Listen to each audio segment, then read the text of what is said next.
rispondo telegraficamente a due o tre connotazioni. Intanto per quel signore che giustamente lamentava un abuso della lingua inglese, in realtà i giornali non ce lo dicono, ma a posto di stepchild adoption, che è anche un po' difficile da pronunciare, in italiano si dice adozione coparentale, quindi se chi volesse utilizzare una parola che abbiamo nella nostra lingua, che utilizziamo come termine giuridico. Per quanto riguarda la sentenza Oliari, per quale motivo non è stata pubblicizzato è poco noto. Io credo che noi siamo stati condannati come paese molto, siamo il paese più condannato dalla Corte Europea dei diritti umani, però per esempio siamo stati condannati, faccio uno dei tanti esempi nei quali i magistrati, ahimè lo sappiamo bene, per la lunghezza dei processi, una delle tante cause, un'altra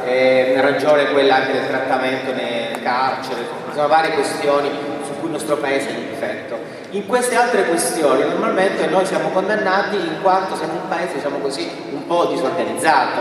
cioè nessuno in Italia chiede che i processi siano lunghi e che vengano lesi i diritti dei cittadini ad avere un processo breve, semplicemente non ce la facciamo perché siamo molto disorganizzati, i nostri processi sono lunghi perché abbiamo una serie di problemi, diciamo così, più che altro organizzativi, sono più che altro le dimenticanze quelle che producono questo tipo di problematiche. Nel caso invece dei diritti della minoranza omosessuale, noi abbiamo, ahimè, una parte consistente del paese che da 40 anni ha perseguito la lesione dei diritti fondamentali delle persone omosessuali. Questa è una differenza fondamentale, cioè noi non siamo stati distratti in questi 40 anni, non è che perché il paese si era dimenticato, non si è occupato dei diritti delle coppie lesbiche, ma perché c'è una parte del paese che ha voluto ledere il diritto alla famiglia delle persone omosessuali, di talché la Corte di Strasburgo ha condannato questo paese perché stava ledendo appunto consapevolmente e intenzionalmente un diritto umano fondamentale. Questo paese non è visto, ahimè, a livello europeo e in tutto l'Occidente come la patria dell'etica e della morale. Qua rispondo a chi ha parlato di corruzione, di mafia, camorra, ci sono tanti elementi, se volete, ahimè, anche proprio sotto il profilo dell'etica sessuale. Diciamo che anche ai livelli di vertice del nostro paese negli ultimi 15-20 anni non siamo stati presi ad esempio mondiale del paese dell'etica, abbiamo avuto dei problemi da questo punto di vista.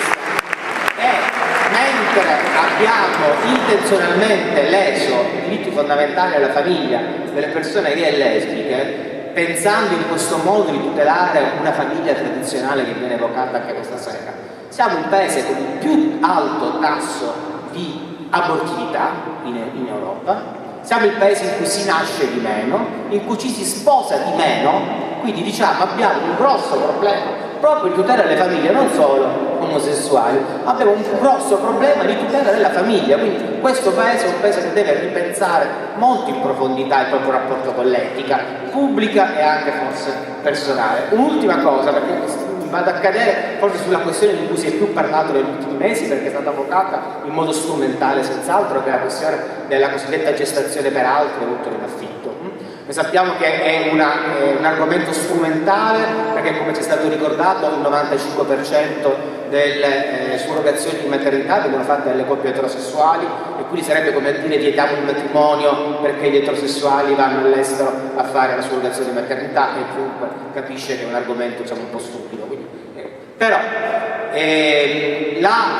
surrogazione di maternità viene vietata in questo paese perché il pericolo che viene individuato dal legislatore è quello di una lesione dei diritti fondamentali della donna,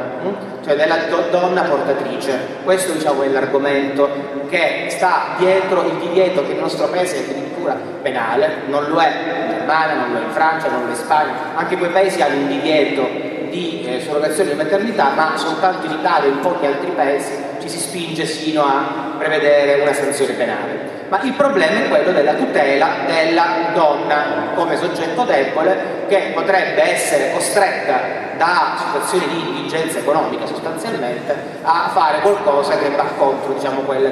che sarebbe la propria libera scelta, quindi verrebbe lesa l'autodeterminazione della donna e per questa ragione viene imposto il divieto nel nostro paese.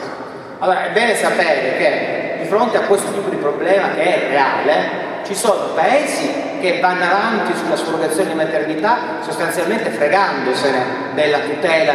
della donna gestatrice, della donna portatrice. Questi paesi hanno un nome, sono 4, sono la Russia, l'Ucraina, la Georgia e l'Uganda. Okay? Sono 4 paesi al mondo in cui è consentita la surrogazione di maternità senza nessuna tutela per le donne. Questi 4 paesi. In Russia, in Uganda, in Ucraina e in Georgia le coppie omosessuali non possono andare a fare surrogazione di maternità, perché in quei paesi la surrogazione di maternità è consentita solo alle coppie eterosessuali. E infatti il 95% delle coppie che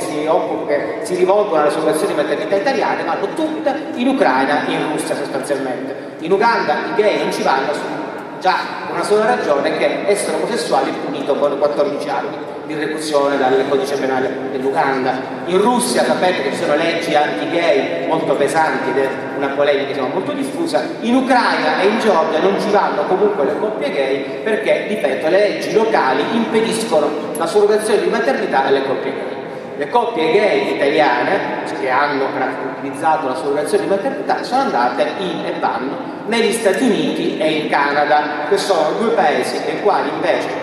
sono Stati Uniti non in tutti gli stati, in 18 stati degli Stati Uniti e in Canada, la gestazione per altri invece è consentita. In quei paesi non si è evitato di porre il problema della tutela della donna portatrice, sono paesi molto civili. Considerate che negli Stati Uniti la gestazione per altri non è consentita perché è consentita dalle leggi, ma perché la Corte Suprema della California ha dichiarato illegittimo il divieto di surrogazione di maternità. I giudici della Corte Suprema della California sono giudici, civilissimi, considerati molto attenti ai diritti fondamentali della persona. Parliamo di una delle corti più avanzate e più attente alla tutela dei diritti civili, e hanno deciso che non si poteva conculcare il diritto di una donna, che lo potesse fare con libertà di scelta nella sua piena autodeterminazione, di prestare la gravidanza ad un'altra persona. Ovviamente i paletti che sono stati imposti in quel paese sono nel senso che la donna deve essere verificato che non sia in condizioni di indigenza o anche in condizioni precarie economiche. Quindi ci sono dei protocolli che sono molto severi sia in Canada che negli Stati Uniti, che prevedono che le donne che pratichino la surrogazione di maternità o la gestazione per altri debbono essere in buone condizioni economiche, debbono avere già avuto dei figli, debbono avere una famiglia stabile, devono essere psicologicamente compensate. Quindi mentre il nostro paese ha deciso di tutelare le donne attraverso il divieto,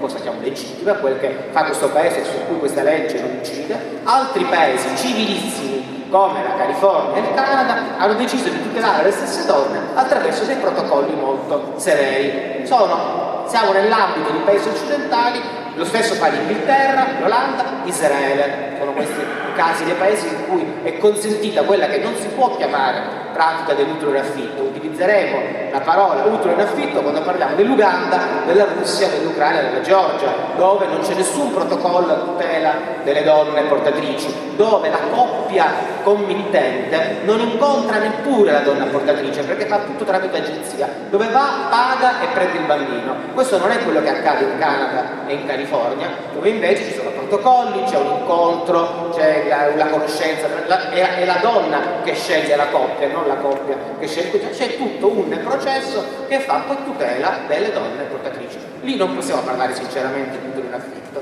lì stiamo parlando di una pratica che viene fatta, noi possiamo avere le nostre opinioni, possiamo continuare a pensare che è meglio che in questo paese ci sia il divieto, però dare un giudizio etico nei confronti anche del buon Vendola che si è visto tramonto con una questione di coincidenza, rispetto al fatto che è andato a usufruire di una tecnica di fecondazione in un paese civilissimo come è la California, obiettivamente mi sembra un po' eccessivo.